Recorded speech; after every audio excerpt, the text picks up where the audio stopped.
This is part 2 of turning my digital self-portrait into a traditional painting. Following from the first part, I'm now going to actually start painting the piece. First starts off with doing the background. The background is kind of weird because in real life it matches the purple, but over camera it looks more blue. And now I'm going to paint the other elements working back to front. One of the hurdles of this piece was matching the colors that are on screen to the colors that I'm painting. A screen is always going to display more potent and saturated colors than paints will. My skin tone also has a lot of yellows in it. Literally, my skin has been compared to the color of soy milk before because I was a barista in a former life. I was also reminded again how much easier it is to blend digitally painting than it is physically traditionally painting. To get the same airbrush almost effect, you have to either blend wet on wet or you have to apply really thin layers of acrylic paint. You can also use gel mediums. I've just never used gel mediums before. My favorite part of the painting so far is probably the waffle cone texture on the ice cream cone. It doesn't have to be exact, which is nice. It's very organic. Adding in all the toasty details was really satisfying to me. Let me tell you the biggest struggle that I had while I'm painting in all of these crispy little details. It was my nose. I painted over my nose probably about 5 times. Do you know the scene in Tangled where Flynn is like, "They can't get my nose right"?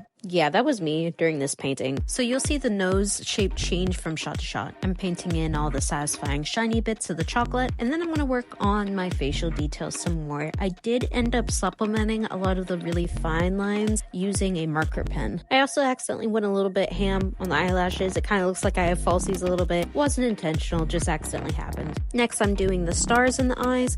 I do need to go back and clean up the stars a little bit, but I'm planning on doing that in my next video. This project is definitely taking a little bit longer than I was expecting, especially with pinning over my nose like 5 times.